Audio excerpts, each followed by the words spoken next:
존경하는 국민 여러분, 오늘은 빛의 혁명이 시작된 지 1년이 되는 날입니다. 21세기 들어서 대한민국과 비슷한 민주주의 국가에서 친위 쿠데타가 발생한 것도 처음이지만 비무장 국민의 손으로 평화롭고 아름답게 그 쿠데타를 막아낸 것 역시 세계 역사상 처음 있는 일이었습니다.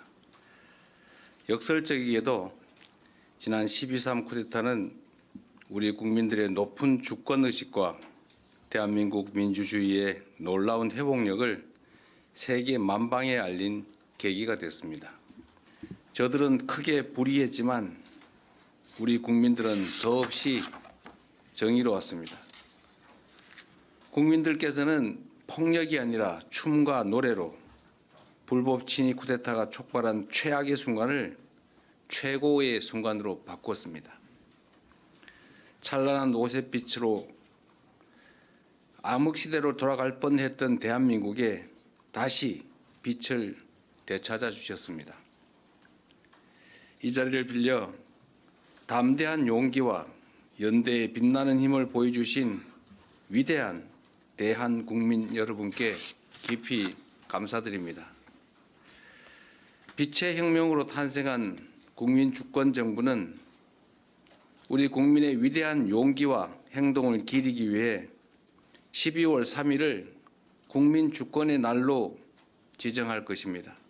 우리 국민들께서 평화적인 수단으로 헌법과 법률이 정한 절차에 따라 불법 계엄을 물리치고 불의한 권력을 몰아낸 점은 세계 민주주의 역사에 길이 남을 일대 사건입니다.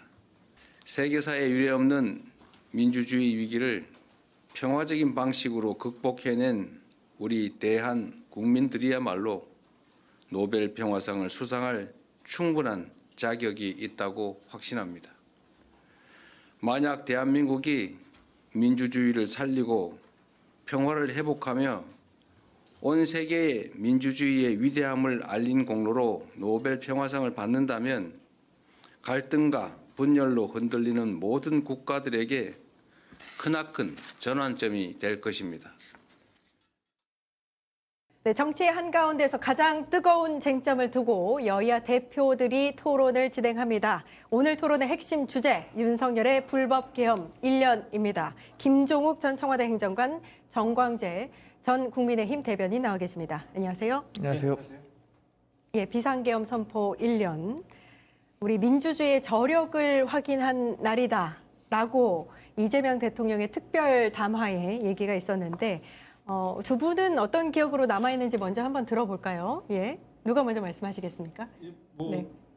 말씀하시는 게 이제 민주주의 회복력 이렇게 말씀하십니다만 그거야 지나고 나서 한 얘기지. 그 당시 상황을 얘기하면 21세기 대명천지에 경찰 또는 군인을 동원을 해서 국회를 봉쇄하는 일이 벌어진다.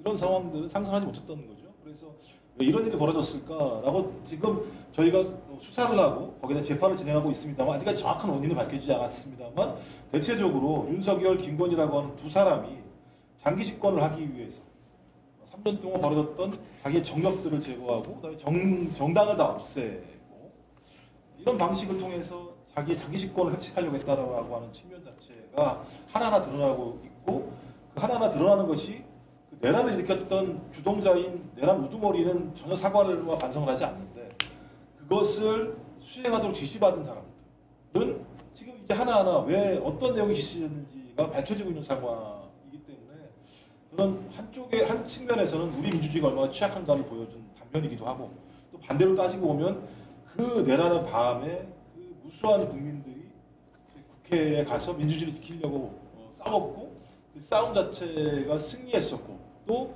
그 내란의 지시를 받은 군인들이 스스로 태업을 통해서 내란을 막아냈다는 측면에서는 대단히 또 중요한 이중적인 형태의 문제가 벌어졌기 때문에 그런 차원에서 이것을 기억하는 것은 하나만 기억하면 되지 않는다. 민주주의의 승리만 기억할 것이 아니라 민주주의를 파괴하려고 했던 자들의 행각들도 끝까지 기억해야 된다. 이런 생각이 들어서 그런 생각이 드는 어떤 그런 날이었습니다. 예. 딱 1년 전 이 시간에 우리는 누구도 이런 계엄이 있을 거라고 예상하지 못했습니다. 민주당 당시 김민석 수석 최고가 계엄과 관련한 얘기를 했을 때도 21세기 대한민국에 불가능한 일이다. 만약에 정당한 이유 없이 계엄이 실제로 발동된다면 저부터라도 광화문광장에 나가서 불법 계엄 해제하라. 제가 그때 당시에 집권당 대변인이었음에도 불구하고 그렇게 요구할 것이다라고 했는데 실제 계엄이 있었어서 너무나 황당했고 충격적이었죠. 다행인 것은 어쨌든 지금 김종욱 의원님께서 말씀하신 것처럼 민주주의의 복원력 이런 부분을 확인했다는 것은 의미가 있다고 봅니다. 또 당시에 지금 민주당에서는 국민의힘에 대해서 위헌 정당이다, 내란 정당이다 이런 정치적 프레임으로 공격하고 있지만 누구보다 앞서서 당시 국민의힘 대표를 맡고 있었던 한동훈 전 대표가 불법 계엄을 규정하고 당시에 표결에 참석했었다는 점도 의미 있다고 봅니다. 그래서 이 날이 지금 어떻게 생각하면 민주당과 이재명 대통령이나 본인들만의 축제로 가져가려는 그러니까 이 불법 계엄 또 민주주의의 복원 이런 부분들을 본인들의 절대 가치로만 독점하려고 하는 것은 상당히 좀 안타까운 부분입니다. 그렇군요. 저는 사실 가장 기억에 남는 게 포고령이었습니다. 포고령의 내용을 처음에 딱 보는 순간 국회와 지방의회, 정당의 활동과 정치적 결사, 집회, 시위 등을 일체의 정치 활동을 금한다. 이게 상당한 충격이었습니다. 당시에 이제 나중에 알려진 바로는 전두환 신군부의 포고령을 참고했다. 이렇게 알려져 있는데 그때 당시에 어떻게 보셨어요, 이거? 아니 이것 때문에 좀 논란이 되는 거지 않습니까? 예. 국회와 지방의회, 정당의 정치 활동을 막는다고 얘기하는 건 반헌법적인 것이라는 게 명확히 드러나는 거거든요. 왜냐하면 비상계엄을 해제할 수 있는 유일한 권한이 국회에 있는데 국회 활동을 갖다가 할 수 없게 막는다. 그리고 그걸 전제로 해서 보면 체포명단이 나온 거잖아요. 예. 그 사람들이 정치 활동을 하면 안 되는 거니까 그걸 전제로 해서 체포 명단을 만들어서 그들을 위치를 추적해서 잡겠다고 하는 것이고 그것이 실행했다라고 하는 것이 확인되는 상황이기 때문에 매우 반헌법적인 내용이고 전두환 때도 여기 이 내용 들어가지 않았어요. 국회라고 하는 부분들은. 아니까. 전두환 때도 들어가지 않았던 걸 21세기에 윤석열 정부에서 윤석열과 김영현이 만든 포고령에 이렇게 나왔다고 얘기하는 건 완벽하게 헌법을 무시하고 자기들만의 장기 집권을 하겠다는 것이 명확히 드러나는 것이고 더 진짜 충격적인 건 전공의들. 전공의들 행태에 대해서 윤석열 씨 같은 경우 기분이 나쁠 수 있겠죠. 근데 어떻게 포고령에다 처단이라는 표현을 예. 처단은 사람을 죽이겠다는 얘기거든요. 그러니까 누구도 소위 비상계엄하에서 사람을 죽일 권한은 없어요. 그러니까 체포할 수 있는 권한도 없을 뿐만 아니라 영장을 발부받지 않으면 처단할 권한도 없어요. 근데 이런 것들을 썼다. 그리고 이것을 갖다가 발동을 했고 이걸 근거로 사람을 잡아들이려고 했다라고 하는 건 얼마나 포악한 방식으로 정권을 유지하려고 했었던가라고 하는 부분들이 명확히 드러나고 근데 이걸 누가 발표했습니까? 윤석열 씨잖아요. 윤석열 씨 네. 어떤 사람입니까? 서울대 법대 나왔죠? 네. 법대 나와 사법고시 패스했죠? 검찰총장 같이 하는 사람, 법을 더 잘할 만한 사람이 이런 행위를 했다라고 하는 건 법 위에 군림하겠다라고 하는 생각밖에 없는 거죠. 그럼 법 위에 군림할 수 있는 사람이 존재할 수 있는가? 왕밖에 없는 거잖아요. 그러니까 본인 대선에 나왔을 때 그 TV 토론 나왔을 때 손바닥에다 왕자 쓴 게 저게 그냥 가짜, 그냥 단순하게 해프닝이 아니구나. 진짜 저게 마음속에 있었던 것이 아닌가라고 하는 부분들로 국민들은 추정할 수 있는 거죠. 그러니까 봉건 시대로 돌아가겠다라는 생각이 많았던 거다. 그러니까 끝까지 해먹겠다라는 생각밖에 안 되기 때문에 포고령은 나 끝까지 해먹을래라고 하는 선언이죠. 어찌 보면. 예. 이 포고령 어떻게 보셨어요? 사실 이번 재판이 진행되는 과정에서 제가 굉장히 놀란 부분이 있습니다. 포고령을 언제 처음 작성했느냐. 예. 그게 12월 1일인지 2일인지는 모르겠지만 윤석열 전 대통령이 김용현 전 국방부 장관에 대해서 직접 신문을 하면서 12월 1일인가 2일인가 그 장관이 포고령 작성해서 저한테 가져오지 않았습니까? 라고 얘기를 했습니다. 그러니까 12월 1일인지 2일인지 3일에 계엄이 있었는데 어쨌든 사전에 준비했었다는 거잖아요. 예. 사전에 준비한 포고령 치고는 또 너무나 졸속이에요. 맞습니다. 지금 첫 번째 조항이 위헌 반헌법적이라는 것은 누구나 알 수 있는 겁니다. 계엄을 선포할 수 있는 것은 대통령의 권한이지만 그 계엄을 해제할 수 있는 것은 국회만이 할 수 있거든요. 근데 국회, 지방의회 모든 정치 활동을 금지한다라고 한 것 자체가 계엄이 계속 유지될 수밖에 없도록 하는 그 조항이기 때문에 대단히 잘못된 것이고 결국에는 헌법재판소에서 탄핵 재판을 하는 과정에서도 이 포고령 첫 조항이 큰 문제가 됐었던 것으로 알고 있습니다. 또 하나는 처단한다라는 표현, 이거 사실 공산주의 국가에서나 많이 볼 수 있는 예. 아주 폭력적인 단어라고 생각하는데 어떻게 포고령에 처단한다라는 단어를 쓸 수 있었을까라는 부분에 대해서는 저도 똑같은 문제의식을 갖고 있습니다. 예, 그렇군요. 사실 지난 1년 동안 우리가 헌정사 최초라는 표현을 굉장히 많이 썼습니다. 3대 특검이 동시에 출범한 것도 최초, 전직 대통령 부부가 동시에 구속해서 재판을 받는 상황도 최초였고요. 윤석열은 계속해서 경고성이었다, 평화적 계엄이었다, 호소용 계엄이었다 이렇게 주장을 하고 있고요. 또 중간에 윤석열이 구속이 됐다가 다시 구속 취소돼서 한 넉 달가량을 거리를 활보하는 상황도 펼쳐지지 않았습니까? 지난 1년의 이런 일련의 상황들을 어떻게 보고 계세요? 근데 저는 뭐 계속 거짓말만 했다.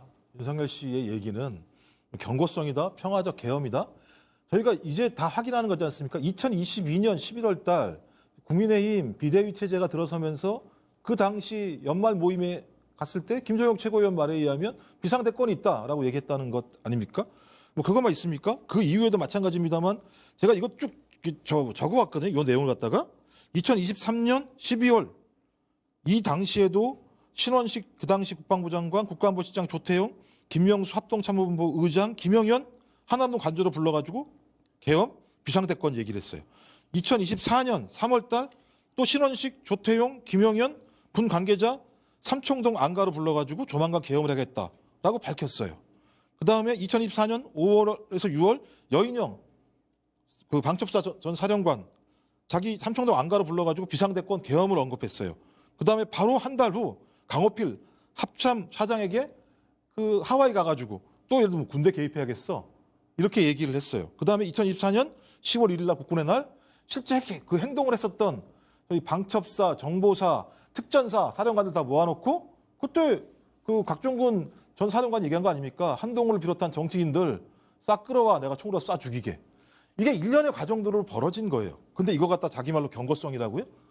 근데 경고성인데 조지호 경찰청장한테 계속 전화해가지고 국회의원들 끄집어내라고 얘기했다고. 예. 곽종근 사령관한테 자, 다 끄집어내. 문을 부숴서 총을 쏴서라도 얘기를 했다고. 아니 이게 어떻게 경고성이고 평화적 계엄이고 호소형 계엄이라고 얘기할 수 있어요. 거짓말을 하더라도 상식적인 거짓말을 해야 되는 거잖아요. 근데 이렇게 오랜 기간 동안 계속 제기를 했었고 그다음에 2023년도 11월 달 군 인사를 통해서 지금 이번 내란 과정에서 작년 내란 과정에서 핵심적인 일을 했었던 사령관 모두가 그때 임명이 됐고 좀 그렇다면 이건 계획된 내란이었고 그다음에 그 내란을 통해서 본인이 진두지휘해서 국회의원까지도 경찰청장과 사령관에게 지시해서 끄집어내라고 한 상황이기 때문에 이 얘기를 믿을 국민들은 없을 거다라는 생각이 좀 들어요. 예.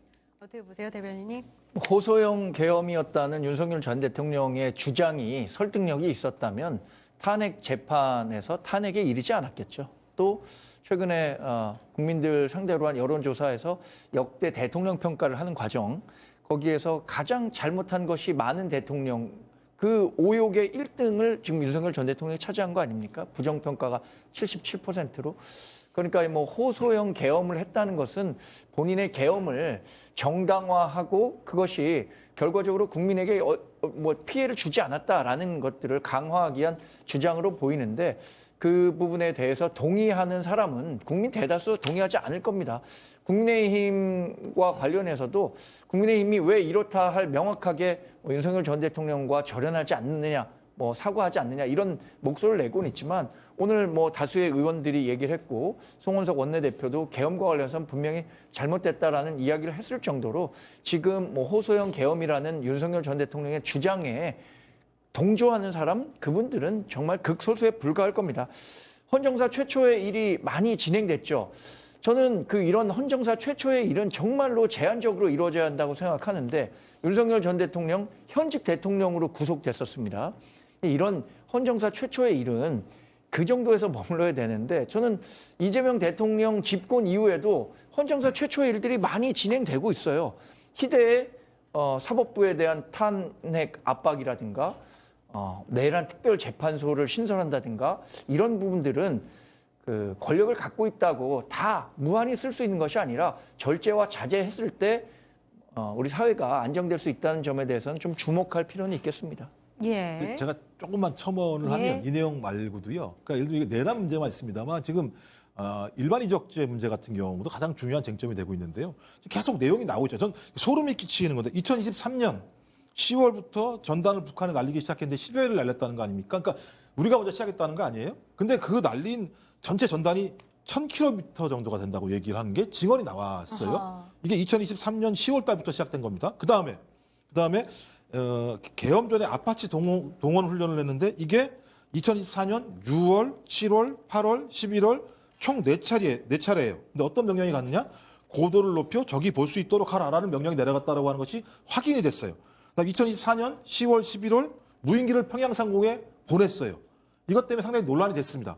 이것도 안 되니까 뭐까지 했느냐? 국정원장이 몽고까지 갔어요.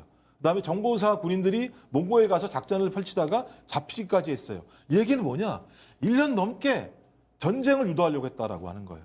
전쟁이 유도하게 되면 어떤 일이 벌어지냐? 우리가 예측하지 못하는 어떤 국지전 전쟁이 전면화할 수도 있는 상황이고 그렇게 되면 우리나라 국민들의 엄청난 사람들이 죽어갈 수 있는 일인데 자기가 이걸 통해서 비상계엄을 하기 위해서 이런 행위를 했다라고 하는 것이 지금 계속 증언으로 나오고 있는 상황입니다. 그러니까 예. 맨 처음에는 소위 일반 이적죄, 그러니까 외환을 통해서 하려고 했었었고 그다음에 그것이 안 되니까 내란을 했다라고 하는 건 뭐든 해서라도 자기가 비상계엄을 통해서 권력을 장악하고 소위 정적을 제거하고 정당을 없애려고 했다라는 측면에서 저는 이건 21세기 희대의 사건 중에 하나가 될 거라는 생각이 드는 거죠. 예.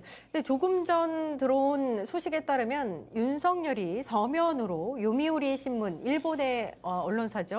인터뷰를 진행했다고 합니다. 여기에서 윤석열이 국가 위기 상황에서 내린 비상사태 선언이었다. 계엄은 주권 침탈 위기를 직시해서 낸 절박한 메시지였다. 국민 억압한 과거의 계엄과는 다르다. 이렇게 지금 계엄의 정당성을 주장하는 인터뷰를 일본과 진행을 했거든요. 저는 왜 일본 언론과 인터뷰했는지 모르겠어요. 그러게 말입니다.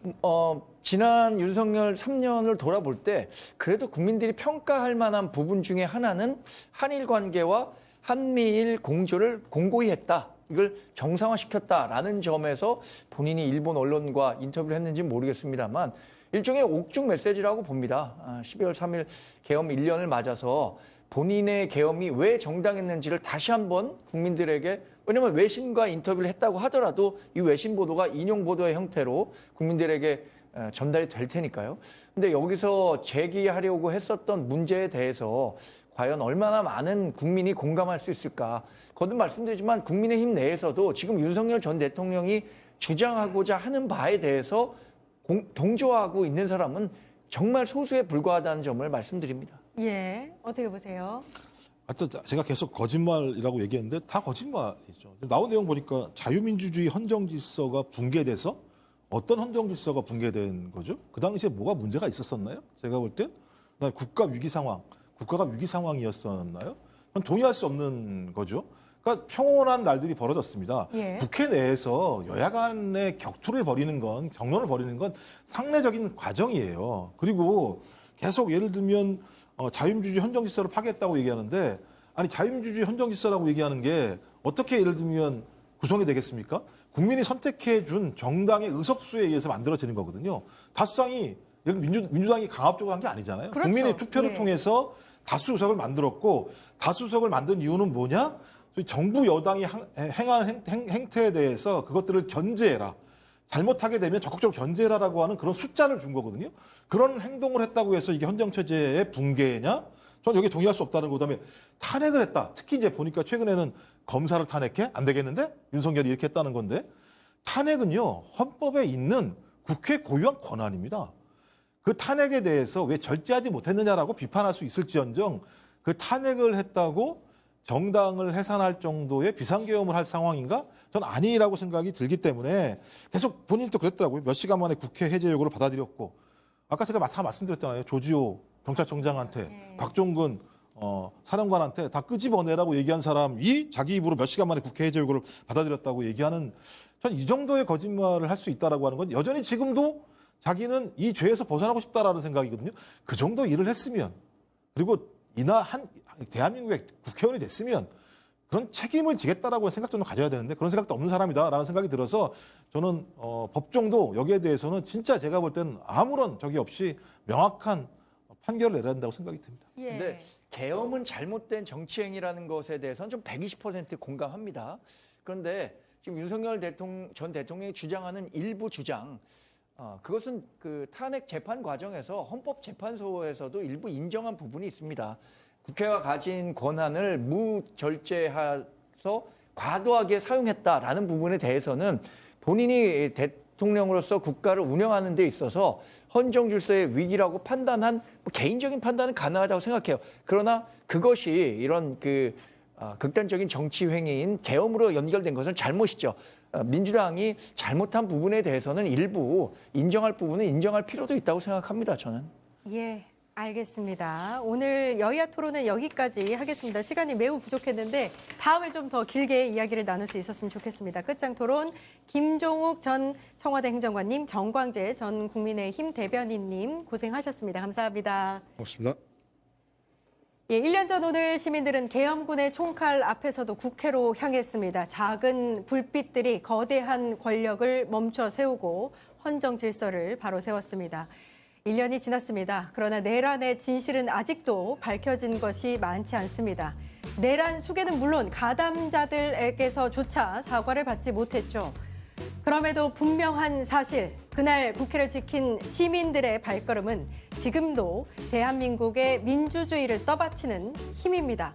12월 3일 국민이 역사를 지킨 날, 그 정신을 기억하면서 끝장뉴스 마무리하겠습니다. 저는 내일 오후 4시 50분에 다시 찾아뵙겠습니다. 함께해 주신 여러분 감사합니다.